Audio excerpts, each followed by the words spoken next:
உன்னை கோடு என்னை தருவேன் இதுதான் காதலடி. கண்ணீர் கோடு புன்னகை தருவேன் இதுவும் காதலடி. நேத்துதான் பிக் பாஸ் கொஞ்சம் பாக்குற மாதிரி இருந்துச்சு. பொங்கல் செலிப்ரேஷன்ங்கறனால அடிச்சுக்காம இருந்துட்டானுங்க. ஆமால, நானும் தினமும் பார்க்கணும் தான் நினைப்பேன். எங்க வீட்ல தான் ஒரு படிப்ஸ் இருக்கே. எங்க அத்தா டிவி போட்டாலே பார்க்க விட மாட்டாரு. எங்க அக்கா அதுக்கு மேல இத பார்த்துட்டு தூங்குனீனா காலையில ஏட்டதான் எந்திப்பேன்னு சொல்லி டிவி அமத்தி போட்டுறா. அப்பப்ப போன்ல ஸ்க்ரோல்ல வரல, அதை தள்ளி விட்டு பாத்துக்கிறது. ஆமாடி, ஆனா மத்த சீசன்ஸை விட இது கொஞ்சம் மொக்கதான். இந்த கமருதனும் பார்வதி ரெட் கார்டு வாங்கிட்டு போனதுக்கு அப்புறம் சீசன் பார்க்கறதுக்கு சுத்தமா நல்லா இல்ல. அதுக்கு காரணமே அந்த நடிப்பு அரக்கி சாண்ட்ராதான். ஒரு 2-3 நாள் அது இல்லாம பிக் பாஸ் கொஞ்சம் நல்லா இருந்துச்சு. திரும்பவும் உள்ள விட்டு பிக் பாஸ் பார்க்கவே முடியல. சரி சரி விடு, அதை பத்தி பேசி இப்ப நமக்கு என்ன கிடைக்க போகுது. நான் போய் புக் எடுத்துட்டு வரேன். எங்கடி, லைப்ரரிக்கு தானே? இரு நானும் வரேன். எங்கே நில்லுடி, புக் எடுத்துட்டு வரேன். நம்ம நேரம் கேண்டீன் போவோம். காலேஜுக்கு வந்து படிக்கிறோமோ இல்லையோ, கேண்டீன் போய் மறக்காம அந்த முட்டை பப்ஸ் அமைக்கிறோம். அது திங்கலன்னா நாளை ஓட மாட்டேங்குது. சரி இரு, புக் எடுத்துட்டு வசதியா வந்துடுறேன்.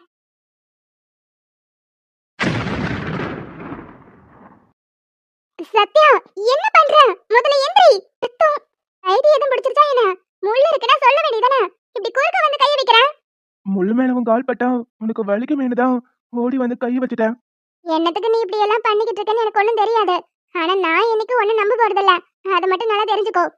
நீ நம்பணுங்கிறதுக்காக நான் ஒன்னும் இதெல்லாம் பண்ணல மகா. உண்மையாவே நான் தெரிஞ்சிட்டேன். உனக்கு ஒண்ணுனா எனக்கு துடிக்குது. நான் செஞ்ச தப்புக்கெல்லாம் பிராயச்சித்தமா தான் இதெல்லாம் பண்ணிக்கிட்டு இருக்கேன். நீ என்ன நம்பவும் தேவையில்ல, என்னை மன்னிக்கணும்னு எந்த அவசியமும் இல்ல. நான் செஞ்ச தப்ப எந்த பொண்ணாலையும் மன்னிக்க முடியாது. ஒன்னும் பிரச்சனை இல்ல மகா. நான் இனிமே உன் வழியில குறுக்க வர மாட்டேன். நீ போ. கையில இவ்வளவு ரத்தம் போகுதா? முதல்ல போய் கட்டு போட்டுக்கோ. சரி மகா, நான் பாத்துக்கிறேன். நீ பார்த்து கவனமா போ. எங்க போனாலும் கால்ல செருப்பு தொட்டுக்கோ மகா. என்னை நான் பாத்துக்கிறேன், நீ போய் உன் ஜோலியை பாரு. என்று மீனா இது, இவன் இப்படி நடந்துக்கிறான். எனக்கும் ஒண்ணும் புரியல மகா. ஒருவேளை உண்மையாவே திருந்திட்டானோ? எனக்கும் அவனை பாக்குறதுக்கு அப்படிதான் தோணுது. காலேஜ்ல எந்த வேலைத்தனமும் பண்ணாம ஒழுக்கமா இருக்கான். மகா, அவன் என்ன வேணாலும் பண்ணிட்டு போகட்டும். நம்ம வேலையை பார்ப்போம். அவனை நம்புங்கிற வேலை அவன்கிட்ட போய் எதுவும் பேசிக்க வேண்டாம். அதுவும் கரெக்ட் தாண்டி. சரி வா போலாம், கிளாஸ்க்கு டைம் ஆச்சு. திவ்யுமா, இந்த திவ்யுமா குட்டிமா இதெல்லாம் இங்க ஆகாது. நீங்க எதுக்கு அடி போடுறீங்கன்னு எனக்கு தெரியும். போய் வேலை பாருங்க. அட என்று இப்படி கோச்சுக்கிற? எனக்கு ஹேர் ஸ்டைலாம் மாத்திட்டு பாக்குறதுக்கு கொஞ்சம் அழகா இருக்கியேன்னு பக்கத்துல வந்தா ரொம்ப பிகு பண்ற. நான் அழகா இருக்கேன்னு சொல்லிட்டீங்கன்னா இப்ப உங்க அம்மா வந்து என்ன அழகா அழ வச்சிருவாங்க. நீ எதுக்கு அழுகுற? எங்க அம்மா பேசுறதுக்குலாம் பதிலுக்கு பதில் பேசி விட வேண்டியதானே? சொல்றதெல்லாம் ஈஸி தான், ஆனா செஞ்சு பாருங்க, அப்ப தெரியும். இப்ப என்ன உனக்கு? என் அம்மா வந்து பேசினதோ அதை எதிர்த்து பேசணுமா? அப்படிலாம் நான் ஒண்ணும் சொல்லல. நீங்க பாட்டுக்கு எனக்கு பிரச்சனை உண்டாக்கிறாதீங்க. நானும் எதுவும் பிரச்சனையும் உண்டாக்க மாட்டேன். இப்ப எங்க அம்மா வந்தா நீ என்ன பண்றன்னு நானும் பாக்குறேன். ஓன்னு ஒப்பாரி வைப்ப. அது தவிர உனக்கு என்ன தெரியும்? எனக்கும் நல்லாவே பேச வரும். நீங்க வருத்தப்படுவீங்கன்னு தான் நானும் அமைதியா இருக்கேன். ஓ, உனக்கு பேச தெரியுமா? நீ பேசி ஒரு நாள் கூட நான் பார்த்ததே இல்லையே. இப்ப எங்க அம்மா வந்து எப்படி ஆரம்பிக்கும்? எங்க பதிலுக்கு பதில் 2 வார்த்தை பேசி பாரு பார்க்கலாம். என்னங்க மாமா, என்ன சீண்டி விட்டு நீங்க நல்லா அதுல குளிர் காயலாம் பாக்குறீங்க போல. சேச்சா, நீ எப்ப பாரு எங்க அம்மா கிட்ட திட்டு வாங்கி நான் பாத்துட்டேன். ஒரு நாளாவது நீ பதிலடி கொடுக்கறத நானும் பாக்கணும்ல. அதான். இப்ப என்ன, உங்க அம்மாவை நான் எப்படி திட்டுறேன்னு நீங்க சாம்பிள் பார்க்கணும், அவ்வளவுதானே? அதேதான். இரு, எங்க அம்மாவை கூப்பிடுறேன், அப்புறம் நீ ஆரம்பி. அதுக்கு என்னத்துக்கு அதே அத்தை? நீங்க இருந்தா போதாது, நீங்க மட்டும் இருங்க, நான் சாம்பிள் காமிக்கிறேன். நான் மட்டும் இருந்தா நீ திட்டுறத நான் எப்படி பார்க்க முடியும்? இப்போ நீங்க தான் என்ற மாமியார்னு வச்சுக்கோங்க, அதாவது உங்க அம்மா. சரி, இப்ப நான் என்ற மாமியார ஆசாசியா கழுவி கழுவி ஊத்த போறேன். என்னங்க மாமா, ஸ்டார்ட் பண்ணவா? Ready, start. மூஞ்ச கோவமா வச்சுக்கிட்டதுல சரிதான். டைலாக் பேசுடி. ஸ்டார்ட் பண்ணுங்க. ஏண்டி, ஒரு பிள்ளை வெத்து கொடுக்க துப்பில்ல. எடுப்பு எடுப்பு வெடுக்கு வெடுக்குன்னு ஆட்டி என் பையனை ஒரு வழியா மயக்கி போட்டுட்டேன். இங்க பாருங்க அத்தை. ஏய், அப்படி இல்லடி, கோவம் இன்னும் ஜாஸ்தியா வரணும். இப்ப பாருங்க, இங்க பாருங்க அத்தை. இப்படியே பேசிக்கிட்டு இருந்தீங்கன்னு வைங்க, உங்க குடல உருவி மாலையா போட்டுக்கன்னு சொல்லிட்டேன். அப்படி போடு, அப்படிதான். அடுத்து சும்மா என்ன வெளியே போன்னு சொல்றதுக்குலாம் உங்களுக்கு உரிமையே கிடையாது. அப்படி சொல்றதா இருந்தா முதல்ல நீங்க இந்த விட்டு வெளியே போங்க. இது என்ற ஊடு. அடுத்து அப்படிதான். என்னைக்கும் இல்லாத அதிசயமா இன்னைக்கு ஹால நின்று கத்திக்கிட்டு இருக்கான். ஒருவேளை 2 பேருக்குள்ள நம்ம நினைச்ச மாதிரி சண்டை வந்துருச்சோ? வரட்டும் வரட்டும், சண்டை வந்து 2 பேரும் சீக்கிரமா பிரிஞ்சு தொலைட்டோம். அட அம்மா, இன்னைக்கு உன் மனசுல இருக்கிறதெல்லாம் கொட்டட்டும். ஏய், என்று நிறுத்திட்ட, ஸ்டார்ட் பண்ணு. இதுக்கு மேல என்னத்த பேசுறது எனக்கு தெரியல மாமா. நீ இப்ப பேசுனது வெறும் பட டைலாக் மட்டும்தான். உண்மையாவே உன் மனசுல நான் தான் உன் மாமியார் நினைச்சிட்டு என்னென்ன பேசணும்னு தோணுதோ அத்தனையும் பேசி முடிச்சிடு. எனக்கு என்ன வார்த்தையை சொல்லி திட்டுறதுனே தெரியலையே. இது வரைக்கும் அவங்க திட்டியே பழகிட்டாங்க, நானும் வாங்கி பழகிட்டேன். சரி சரி, நான் சொல்றத அப்படியே சொல்லு. சொல்லுங்க. அடியே மானுகிட்ட மாமியாரே, ஆ, என்னங்க மாமா? அடியே மானுகிட்ட மாமியாரே, சும்மா குழந்தை குழந்தைன்னு கேட்டுட்டே இருக்கியே, குழந்தை என்ன வானத்துல இருந்து பறந்தா வரும்? இந்த மாதிரி எல்லாம் கேட்டா அத்தை மனசு கஷ்டப்படாத. இப்ப என்ன உங்க அத்தை பக்கத்துலயே நிக்கிறாங்க, சும்மா கேளு. ம், சரி, நீங்க கேட்க சொல்றனால நான் கேக்குறேன். ம் கேக்கும் போது மூஞ்ச கொஞ்சம் கோமா வச்சுக்கோ, அப்படி நல்லா சத்தமா கேளு. ம், ஏதோ இன்னைக்கு அத்தை வீட்ல இல்லாதனால நல்லதா போச்சு. என் மனசுல இருக்கிற கஷ்டத்தெல்லாம் உங்க மூலமா கொட்டி தீர்த்துக்கிறேன். நீங்க சொன்னதை அப்படியே சொல்றேன். தப்பு இருந்தா மன்னிச்சுக்கோங்க. ஏண்டி, என் அம்மாவை தானே பேச சொல்றேன், பேசிக்கோ பரவாயில்ல. அவங்க பேசுற பேச்சுக்கு இதெல்லாம் கம்மிதான். சண்டை போட்டுட்டு இருந்த மாதிரி இருந்துச்சு. இப்ப பார்த்தா ரெண்டும் அமைதியா நின்று பேசிக்கிட்டு இருக்க. ஏய் ஹென்றி பாக்குற பேசு. அடியே மானங்கெட்ட மாமியாரே, உன் மண்டையில ஏதாவது இருக்கா இல்லையா? ஏண்டி, எப்ப பார்த்தாலும் குழந்தை வேணும்னு கேக்குறியே, குழந்தை என்ன வானத்துல இருந்து குதிச்சா வரும்? இதுல வேற அவர் கூட எப்ப இருக்கணும் இருக்க கூடாதுங்கறத கூட டைம் டேபிள் போட்டு தான் கொடுக்குறேன். என்ற மாதிரியே உங்களுக்கு ஒரு மாமியார் அமைஞ்சிருந்தா அப்ப புரியும் என்ற நிலைமை. இந்த மாதிரி பண்றதுக்கு உன் மண்டையில அம்மிகளை தூக்கி போட்டு கொண்டிருக்கணும். ஏதோ நான் நல்ல மருமகளா இருக்கனால உன்னை விட்டு வச்சிருக்கேன். இன்னொரு தடவை என்கிட்ட வாழை ஒட்ட நறுக்கிடுவேன். ஏன்னா புரிஞ்சுதா? புரிஞ்சுதுடி, நல்லா புரிஞ்சுது. என்ன நீங்க மிமிக்ரி எல்லாம் பண்றீங்க? மிமிக்ரி பண்றது நான் இல்ல, உன்ற அத்தை தான். ஏண்டி, என் முன்னாடி அத்தை சொத்தை நடிக்க வேண்டியது, என் பொறத்தால இப்படிலாம் பேசி தெரியுறியா நீ? அத்தை நான் வேணும்னே பண்ணல, இவர்தான். உடனே என்ற பையன் மேல வழி போட்டு தப்பிக்க நினைக்காத. நீ பேசுனது அவ்வளதையும் கேட்டுட்டு தான் வரேன். உன்னை பெத்த தாய் பார்த்து இப்படி எல்லாம் பேசிக்கிட்டு இருக்கான், நீ பல்ல கட்டிட்டு நிக்கிற. அவ பேசுனதுல என்ன தப்பு இருக்கு? நீங்க பேசுனதுல 1% கூட அவ பேசல. நல்லா இருக்குடா, ரொம்ப நல்லா இருக்கு. பெத்த தாயோட மனச நல்லாவே குளிர வச்சுட்டு போ. அம்மா மன்னிச்சிருங்கம்மா, ஏதோ விளையாட்டுக்கு பண்ணிட்டோம். எதுடா விளையாட்டு?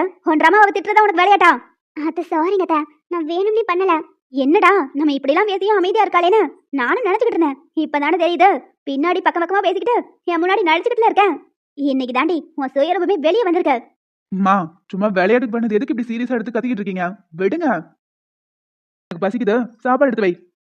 சரிங்க மாமா. நாய் மாதிரி கத்திக்கிட்டு இருக்கோம், ரெண்டும் சாப்பிட போறேன்ட்டு போது. இதுகளை இப்படியே விட்டா சரிப்பட்டு வராது. சீக்கிரமா ஏதாவது பண்ணி ஆகணும். எப்ப பார்த்தாலும் புக்க கையில எடுத்து வச்சுக்கிட்டு எல்லாருக்கிட்டையும் டவுட்னு கேட்டு சாகடிப்பேன். இன்னைக்கு என்னாச்சு? என்னத்தையும் யோசனை பண்ணிக்கிட்டு இருக்கேன். அது ஒண்ணுமில்ல கார்த்திக், சும்மாதான். ஒன்ற முகத்தை பார்த்தா அப்படி தெரியலையே, என்னமோ ஒண்ணு இருக்கு. என் மனசுல ஒரு சின்ன குழப்பம், அதான் யோசனை பண்ணிக்கிட்டு இருக்கேன். என்ன மறுபடியும் பாடத்துல டவுட்டா? நான் வேணா சொல்லி கொடுக்கவா? பாடத்துலலாம் ஒரு சந்தேகமும் இல்ல, இது வேற ஒரு விஷயத்துல. அப்படி என்ன விஷயம்? சரி என்னன்னு சொல்லி கேட்போம். ஒருத்தங்க தப்பு பண்றாங்கன்னு வைங்க, அவங்க திரும்பி நம்ம கிட்ட மறுபடியும் பேசினா அவங்க கிட்ட நார்மலா பேசலாமா பேசக்கூடாதா? திருந்தணும்னு முடிவு பண்ணிட்டு அவங்ககிட்ட திரும்பியும் பேசுறாங்கல்ல, அப்படி உண்மையாவே திருந்திட்டாங்கன்னா அவங்க கிட்ட நீ தாராளமா பேசலாம். அவங்க பண்ண தப்பு பெரிய தப்பா இருந்தா? தப்பு பண்றதுல என்ன பெரிய தப்பு சின்ன தப்பு? தப்பு தப்பு தான். உண்மையாவே மனசு மாறி அவங்க திருந்தி உங்ககிட்ட மன்னிப்பு கேட்டு பேசிட்டாங்கன்னா அவங்க கிட்ட நீ தாராளமா பேசலாம். ஆமா, யார பத்தி பேசிக்கிட்டு இருக்க? சத்யாவோட பேரை சொல்லிட்டா நமக்கும் கார்த்திக்கும் நடுவுல ஏதாவது பிரச்சனை வரும். இப்ப என்ன பண்றது? ஹே புட்டி, உன்னதான் கேக்குறேன், யார் அதுன்னு கேட்டேன். அதை தெரிஞ்சுக்கிட்டு நீங்க என்ன பண்ண போறீங்க? நான் குழப்பத்துல இருந்தேன், அதை சரி பண்ணி விட்டுட்டீங்களா? எனக்கு அது போதும். எனக்கு இது தேவைதான். சரி புட்டி. எனது புட்டியா? மகா குட்டிமா? குட்டி குட்டி செல்லம் தங்கும் வயிறும் இப்படிலாம் கூப்பிடுறத விட்டுட்டு புட்டிங்கிறீங்க. என்ன பார்த்தா சோடா புட்டி மாதிரியா இருக்கு? நான் சொன்னாலும் சொல்லலைனாலும் நீ சோடா புட்டி தானே. புட்டின்னு சொல்லாதீங்கறல. இது வரைக்கும் உங்க மேல எனக்கு கோவமே வந்தது கிடையாது, முறையே வருது. சரி சரி கோச்சுக்காத, சும்மா விளையாட்டுக்கு தான் சொன்னேன். சரி விடு. ஆமா அர்ஜுன் எங்க? எப்போ 2 பேரும் உட்காந்து அரட்டை அடிச்சிட்டு இருப்பீங்க, இன்னைக்கு அவனை காணோம். அது எதிர் வீட்டுல காவியா இருக்காங்கல்ல, அவங்கள பார்க்க போயிருக்காரு. எதிர் வீட்லயும் ஆளை வச்சுட்டு தினமும் ரொமான்ஸ் தான். அவர் எதிர் வீட்டுல ஆள் வச்சுக்கிட்டே ரொமான்ஸ் பண்றாரு. இங்க நீங்க எதிரில தான் இருக்கீங்க, ஆனா ஒண்ணும் பண்றதுக்கு இல்ல. ஹேய் போட்டேன்னு வை, அப்படிலாம் பேசக்கூடாதுன்னு உன்னை சொல்லியிருக்கல. இந்த வயசுல இதெல்லாம் பேசிக்காம 60 வயசுல பேச முடியும்? ஆரம்பிச்சிட்டியா? சரி நான் கிளம்புறேன். ஏப்பா சாமி, நான் எதுவும் பேசல, கொஞ்ச நேரம் அட்லீஸ்ட் உட்கார்ந்துட்டாது போங்க. இங்க உட்காந்து என்ன பண்றது?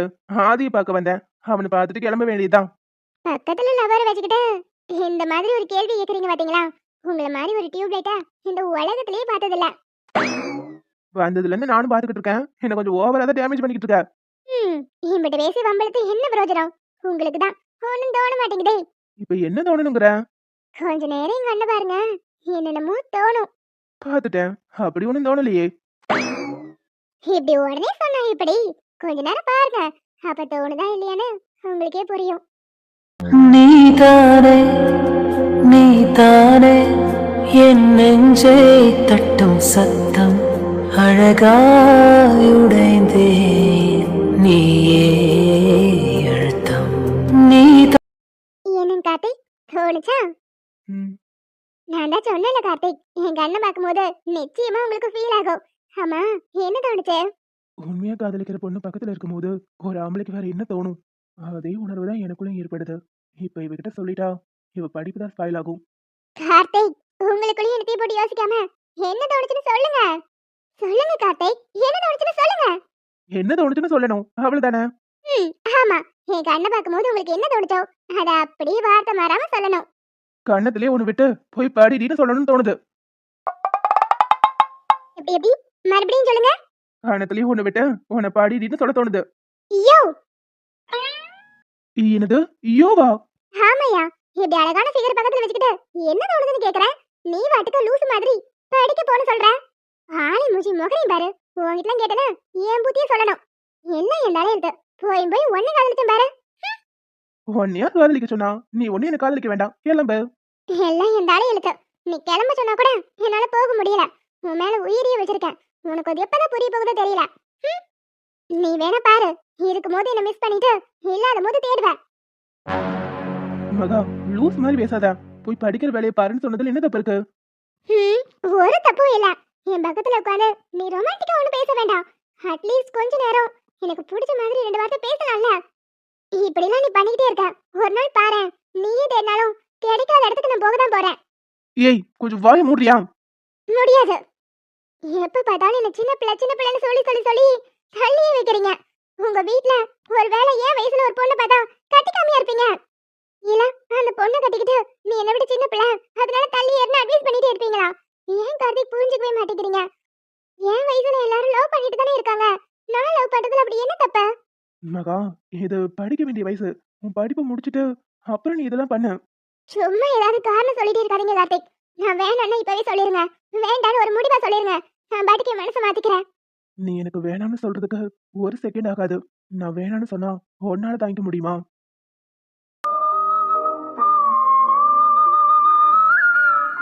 என்னாச்சு, சைலண்ட் ஆயிட்டா? நீங்க வேணும்னு சொன்னா என்னால தாங்கிக்க முடியாது. நிச்சயமா மருந்து இது குடிச்சு செத்தே போயிருவேன். நான் ஒன்னும் எனக்கு வேணாம்னு சொல்லல. இப்போதைக்கு இதெல்லாம் வேணாம் தான் சொல்றேன். படிப்பை முடி, அதுக்கப்புறம் இதெல்லாம் பாத்துக்கலாம். நான் பண்றதெல்லாம் உங்களுக்கு தப்பா தெரியுதுல? நான் தப்பான பொண்ணு மாதிரி உங்ககிட்ட நடந்துக்கிறேன், அப்படித்தானே? அதான் விலகி விலகி போறீங்க. மகமா, நீ தப்பான பொண்ணும் கிடையாது, நீ என்கிட்ட தப்பாவும் நடந்துக்கல. நீ நார்மலா தான் இருக்க. இந்த காலத்துல நம்ம அதிகமா டிவி, சினிமா, சீரியல்னு கண்டதை பாக்குறோம், கண்டதை யோசிக்கிறோம். அதனால வந்து விளைவுதான் இது. இது நீயா பண்றது இல்ல, உன் வயசு பண்ற வேலை. அதான் சயின்ஸ்ல படிச்சிருப்பியே, ஹார்மோன் சேஞ்சஸ். சும்மா அந்த காலத்து ஆள் மாதிரி பேசி அட்வைஸ் கொடுத்துட்டே இருக்காதீங்க. இப்ப இந்த அட்வைஸ் எல்லாம் கேட்கும் போது உனக்கு கஷ்டமா தான் இருக்கும். மெச்சூரிட்டி வரும்போது இதெல்லாம் நீயே புரிஞ்சுப்ப. இப்ப கொஞ்ச நேரத்துக்கு முன்னாடி கூட கேட்டியே, நான் செய்யறதெல்லாம் உங்களுக்கு தப்பா தெரியுதுல, நான் தப்பான பொண்ணு இல்லைன்னு. அதெல்லாம் கூட நான் தப்பாவே எடுத்துக்க போறது இல்ல. ஏன்னா உன் மனசு எங்களுக்கு தெரியும். நீ ஒரு குழந்தை மாதிரி பாக்குறது, கேட்கறது, இது எல்லாத்தையும் உனக்குள்ள கற்பனை பண்ணிக்கிற. அந்த கற்பனை உலகத்துக்குள்ளேயே நீ வாழ்ந்துடுற. ஆனா ரியாலிட்டி அது கிடையாது. நீ மட்டும் இல்ல, உன் வயசுல இந்த மாதிரி நிறைய பொண்ணுங்க இப்படி கற்பனை பண்ணிட்டு தான் இருக்காங்க. ஆனா நினைச்சு பார்க்க முடியாத அளவுக்கு லைஃப் வேற மாதிரி இருக்கும்.